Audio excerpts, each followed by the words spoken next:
बिस्मिल्लाहिर्रहमानिर्रहीम। अस्सलाम वालेकुम वरहमतुल्लाहि वबरकातुहू। इस वाक़ये में सुल्तान सलाहुद्दीन अय्यूबी रहमतुल्लाह अलैह की ज़िंदगी पर एक बहुत बड़ा बदकारी का दाग लगने के बारे में आपको आगाह किया जाएगा।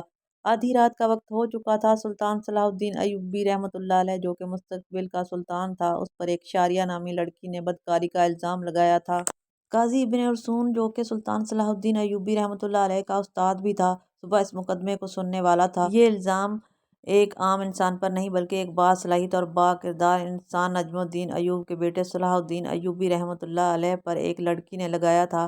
काजी इब्न अरसून बहुत परेशान था कि अगर मेरे शागिर्द पर लगाया गया इल्ज़ाम सच साबित हो गया तो मेरी सारी ज़िंदगी की तालीम और दी गई तरबियत पर पानी फिर जाएगा।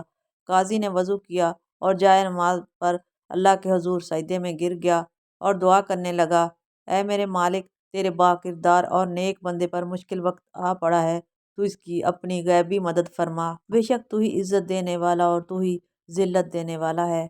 मेरा दिल नहीं मानता कि सुल्तान सलाहुद्दीन अय्यूबी किसी की तरफ बुरी नज़र भी उठाकर देखें, लेकिन दूसरी तरफ शारिया नामी लड़की बड़े वसूख से सुल्तान सलाहुद्दीन अय्यूबी रहमतुल्लाह अलैह पर इतना बड़ा इल्ज़ाम लगा रही थी। मोहतरम नाजरीन, ये वाक़या कुछ इस तरह है कि जब सुल्तान नूरुद्दीन जंगी अपनी सल्तनत पर कायम व दायम थे तो सलाहुद्दीन अय्यूबी पर एक शारिया नामी लड़की ने इल्ज़ाम लगाया कि सलाहुद्दीन अय्यूबी ने उसे अकेले पाकर उसके साथ ज़बरदस्ती करने की कोशिश की है। तमाम लोग हैरान थे कि सलाहुद्दीन अय्यूबी इस तरह का काम कर सकता है क्या? किसी को यकीन नहीं आता था। कोई कुछ बात करता था और कोई कुछ बात करता था। अगली सुबह सुल्तान नूरुद्दीन जंगी की मौजूदगी में अरसून ने यह मुकदमा सुनना था और सलाहुद्दीन अय्यूबी पर फर्द जुर्म आयद होने के बाद सज़ा सुनाई जानी थी। सलाहुद्दीन अय्यूबी रात को सारी रात बुखार में तड़पता रहा और अल्लाह से दुआ करता रहा, ऐ मेरे मालिक, तू ही मेरी मदद फरमा, तू ही सबसे सच्चा है, बेशक मेरी मदद करने वाला सिर्फ तू ही है। सुबह का वक़्त हुआ। सलाहुद्दीन अय्यूबी का बुखार बहुत ज़्यादा था। सलाहुद्दीन अय्यूबी ने वज़ू किया और नमाज के लिए खड़े हो गए। नमाज ख़त्म करने के बाद अल्लाह ताला के हुज़ूर सजदे में गिरकर दुआ मांगी और कहा, ऐ मेरे मालिक, तू ही मेरी इज़्ज़त रखना। वो दिन नजमुद्दीन अय्यूब ख़ानदान के लिए बहुत ही अजीब दिन था।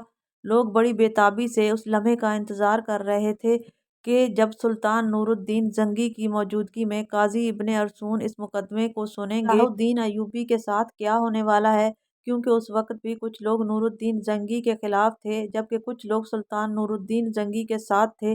इसलिए लोगों के जहन में मुख्तलिफ सवालात थे। सूरज तलू हो चुका था। सुल्तान नूरुद्दीन जंगी अपने दरबार में आ चुका था और उसके बाएं जानब काजी इब्ने अरसून का तख्त था और नीचे सलाहुद्दीन अय्यूबी हाथ बांधे खड़ा था। थोड़ी देर के बाद काजी ने फर्द जुर्म पढ़कर सुनाया और फर्द जुर्म पढ़ने के बाद काजी सलाहुद्दीन अय्यूबी से मुखातिब हुआ कि तुम्हें अपनी सफाई में बोलने का पूरा पूरा हक है।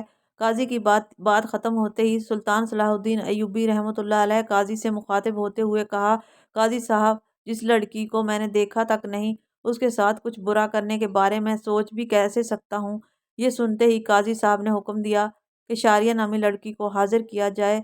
जब वो लड़की दरबार में हाजिर हुई तो लोगों की हैरत की कोई इंतहा ना रही, क्योंकि उस लड़की का सारा जिस्म ढांपा हुआ था और आंखें वो भी बड़ी मुश्किल से दिखाई दे रही थी। सलाहुद्दीन अय्यूबी समझ नहीं पा रहे थे कि जिस लड़की को मैंने देखा तक नहीं और वो मुझ पर इतना घिनौना इल्ज़ाम क्यों लगा रही है।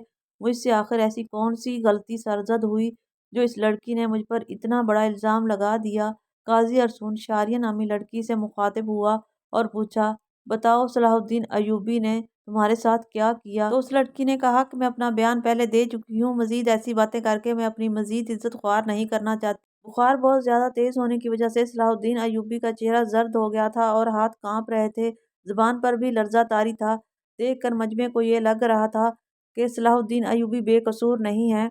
सुल्तान नूरुद्दीन जंगी बड़े गौर से ये सारा मंजर देख रहे थे। पूरे दरबार में सन्नाटा छाया हुआ था।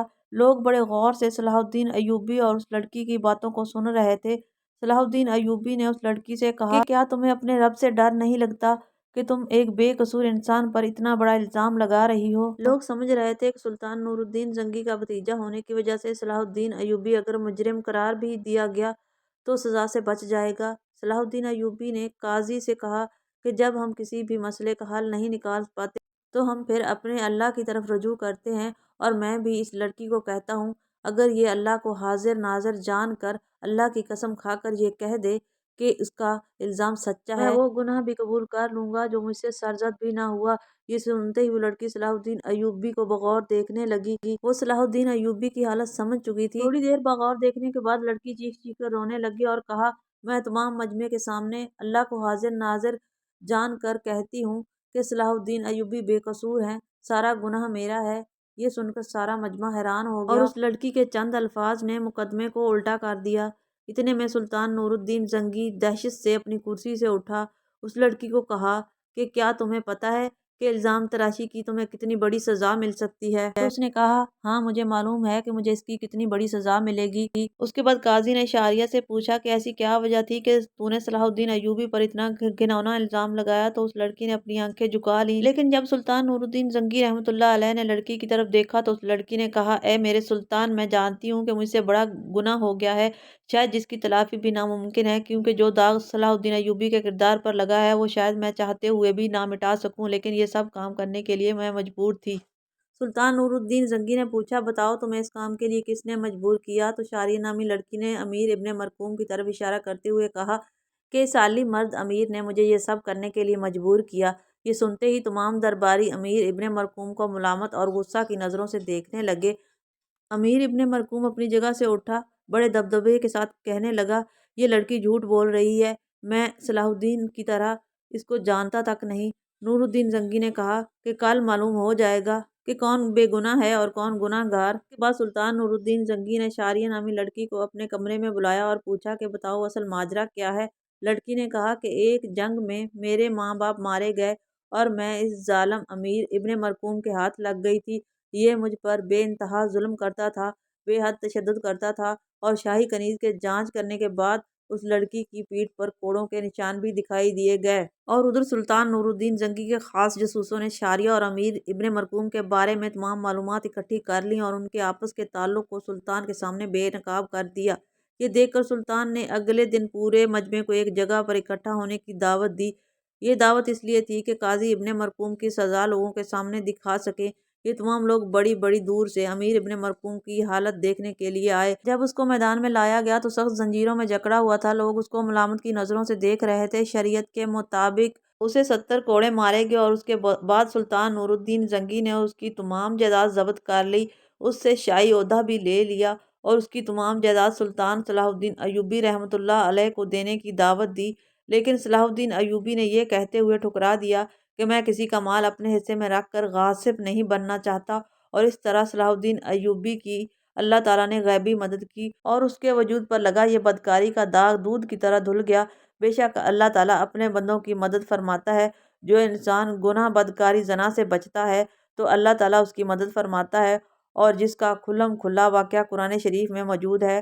حضرت یوسف علیہ السلام کے حوالے سے جب زلیخا نے حضرت یوسف علیہ السلام پر الزام لگایا، اسے بھڑکایا، اسے گمراہ کرنے کی کوشش کی، تو دروازے بند ہونے کے باوجود اللہ تعالیٰ کی غیبی مدد آئی اور اللہ تعالیٰ نے اسے سرخرو کیا۔ لیکن یہاں شرط صرف انسان کا اپنے رب پر بھروسہ اور اپنے ایمان پر پختگی ہونی چاہیے، تو اللہ کی غیبی مدد ضرور آتی ہے۔